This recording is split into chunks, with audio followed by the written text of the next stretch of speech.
We're talking players that you need to start bracing for, especially relevant to your dynasty fantasy football rosters. Players that could have a very strong week at the NFL Combine, and with that information, with that just realness simply of these players that are not your necessarily Caleb Williams, Marvin Harrison Jr., Malik Neighbors, Jaden Daniels, Brock Bowers of the world. Players that have a lot to gain from the Combine and really cement themselves in the back end of your first rounds, the beginning, mid, late, second, third, fourth rounds. Guys that you need to start waking up to. With that being said, as we get into this, guys, I want to just say thank you again, bottom of my heart, the support on this channel, the engagement. We're growing the community here. And we, speaking of the NFL Combine, NFL Draft, of course, we got a 1K by draft day sub goal. It means more than you can imagine, truly. If I haven't earned your sub yet, let me know in the comments. With that being said, quarterback.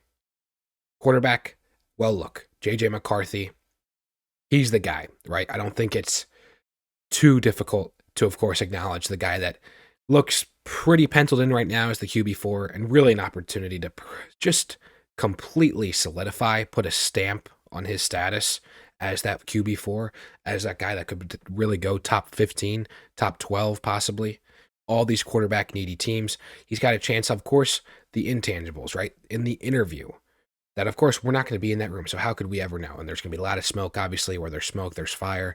But a lot of smoke, a lot of stuff we're going to have to judge on our own individual at face value for what it's worth, right? But nonetheless, JJ McCarthy, he's going to have a chance as well on the actual turf to just compare himself against guys that, look, threw the ball, have a lot more experience at the collegiate level than him, but by no means is it obviously a detriment necessarily in the eyes of NFL teams, nor should it be in our eyes, right? And so JJ McCarthy, huge opportunity for him. And if he goes out there and you just think about, but the potential clips, hits a 55-yard deep bomb to Xavier Legette or Xavier Worthy, I mean, it's going to be full steam ahead. And particularly, we talk about, look, the 107, starting after the 107, you get into the 108. And these first round picks, all 12 of them, by the time the combine's done, it might start looking pretty tasty to a lot of fantasy players. And I'm not saying that's wrong. I'm just saying, with the information that we get for the combine, guys like J.J. McCarthy, guys like Bo Nix, Michael Penix, not the best senior balls, but again, it's a chance for them to really make a case for why they should be potential first-round NFL draft picks.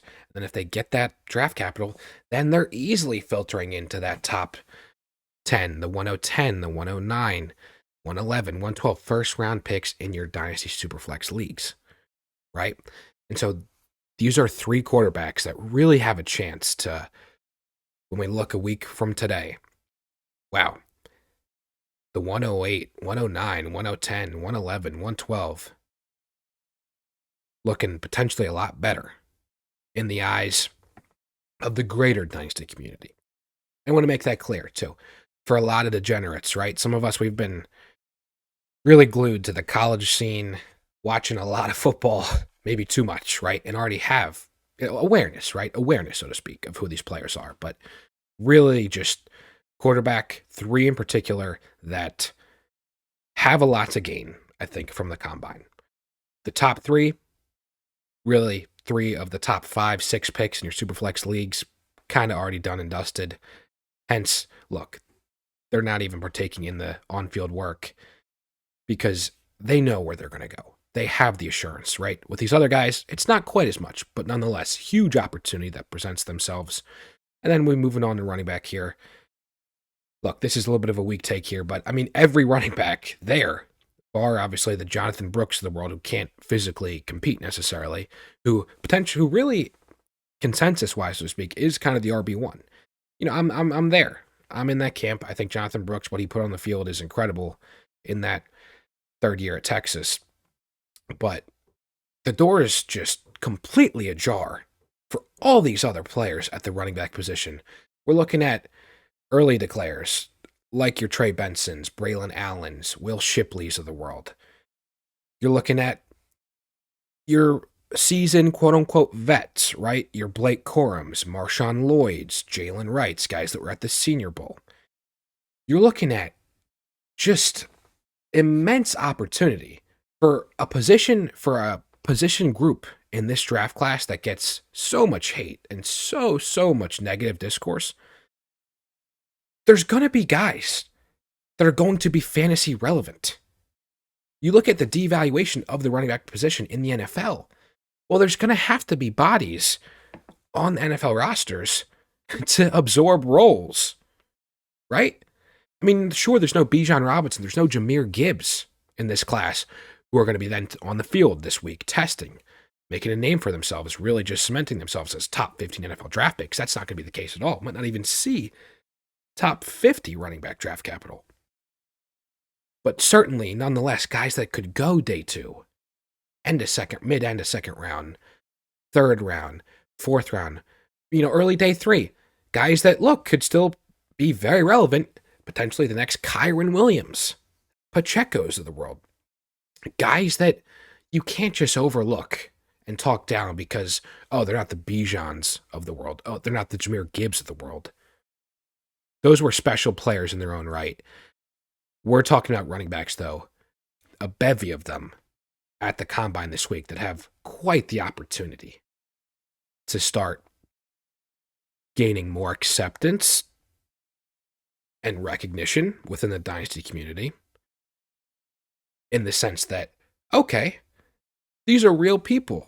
These are actually running backs, believe it or not, that can go in your second round draft of your rookie picks. Kind of butchered that reverse order there, but you get the message. Guys that could go early, mid, late second. Really guys that are going to start absorbing, your later rounds of your rookie drafts. So the running back position in particular, this is the one to pay close attention to and just monitor the discourse that could potentially come out of Indy when it's all said and done. But I mean, I know I've even left some guys out. There are just so many, not the top end talent, right? Not necessarily that quality, but not just bottom barrel quality. Guys that have a real chance. And I think that's what we have to start recognizing. You can't just look past the position altogether. I think it's getting too much hate in general. Guys that I hope for Dynasty purposes, look, maybe if they don't run sub 4.4s and then gain that maybe more national attention and support. But guys that, look, if they go out there and they get their, good height, weight, official measurables, and they run in the 4.4s, guys that are going to be sneaky value plays, potentially if the rest of the community at large is asleep at the wheel, guys that you're going to be able to, I think, really capture some value on in your rookie drafts. But moving on to the receiver position. Look, as was the case with the quarterback position, the top guys are not going to partake in the on-field drills, so not necessarily the chance to overtly, in the public eye, right, in the Dynasty community's eyes, create that real momentum in that sense. But we have to remember, too, Combine is this week, but the Combine is not this end-all be-all. There's going to be pro days. And so then the discourse, there's just going to be so many opportunities, right, even past this everybody's favorite week of the year, right, in the off season. Going to be so much potential for players to just climb. But in particular, look, Rome Odunze, I love how he's participating. I'm not holding it against Marvin. I'm not holding it against Malik for opting not to partake in the on-field drills. But with Rome Odunze, you're talking about a guy that ran track in high school. Some interesting records within that kind of top 3 of his high school history there, down there in Bishop Gorman, a Vegas kid there. And interestingly, the all-time record holder for the 100-meter over there, Zach Branch, true freshman, one to watch for your 2026 rookie picks. Just completely blazing fast, almost like a Tyreek Hill type. But Rome Odunze, right there in at third, just behind a former teammate, obviously, there in Gorman, Q Blue Kelly. Believe I got that right. I don't think I butchered that, but we're talking about a former Stanford DB who, well, the reason I mentioned him, he ran a 4.52 at his combine 40. So it's an interesting comparison. I think Rome is going to be very much sub 4.5. That's my guess. So they really a history of, we're talking 5, 6 some odd years ago in high school, being within 100th of a second in terms of the record books in that sense. But we're talking again 40 yards, a much more condensed drill, measurable, right? So Rome Odunze, I mean, he's the thumbnail of this video. He's got an absolute opportunity to just kind of be the best in show among the receivers in general there at the combine in Indy. But we have to talk about the other guys, right? The rest. And again, we get past the 107. You start to think about, okay, look, the quarterbacks in Superflex, they're going to start to gain a lot of the consideration. But then you look like, okay, you got Brian Thomas Jr., you've got A.D. Mitchell, Keon Coleman, Ladd McConkey, Malachi Corley, the self-proclaimed Yak King, another guy that made a name for himself at the Senior Bowl. And if we see the silkiness, the shiftiness on the field, just be guys that have a chance to put on a display with the route running, and of course, obviously, the aforementioned, the 40-yard dash, the 3-cone, agility drills, speed drills, broad jumps, verticals, just so many chances to wow, right? To wow you, to wake us up to some degree, to honor, start recognizing, okay, man, I'm liking my potential 202 with these receivers, with guys that you look at all the top 50 lists from these lead draft pundits, Brugler, Jeremiah, the guys at ESPN, now Field Yates doing his stuff. You're talking north of 10, upwards of a dozen of the top 50 prospects across all the positions, receivers. And so you look past even that top group of 3, I include Rome in that tier. So you look at 9, 10 guys that could get that early day 2 draft capital. Go in the top 2 rounds of the NFL draft. There is so much opportunity, potential, the just combine bumps, the quantity at this receiver position, the likes that I don't think we've really seen for a little bit, just in terms of the amount of guys that are going to start really making a name for themselves. And again, not to beat a dead horse here, but you look at guys past your top 3 into, your 108 through 112 rookie pick consideration. You got the guys I just mentioned. Look, I haven't really mentioned Troy Franklin on this channel a lot whatsoever.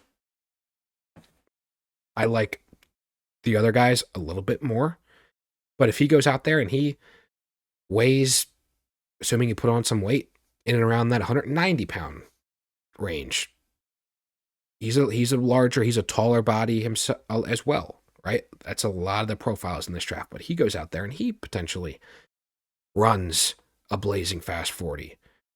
He's only going to gain more steam.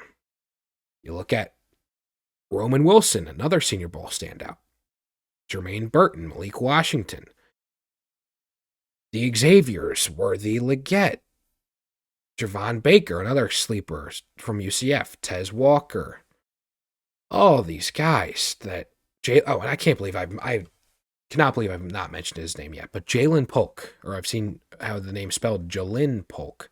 Pretty sure it's Jalen, but not trying to butcher your name, man. Got you already in a Campus to Canton League. If you guys know, you know. That's a fun little fantasy format.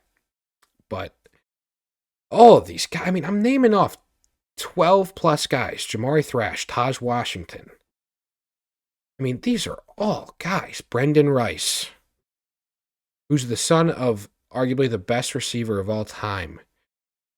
And he just gets, lost in the shuffle. That's just some perspective of how incredible the depth of this class is at receiver. And accordingly, the amount of potential to just make a name, to stand out at the combine, and then really start to garner some attention and some love in your rookie drafts. And then we move on, last but not least, tight end. I got my eye on one guy, and I think a lot of people do, for obviously the NFL draft purpose of the significance that they mean to an NFL team.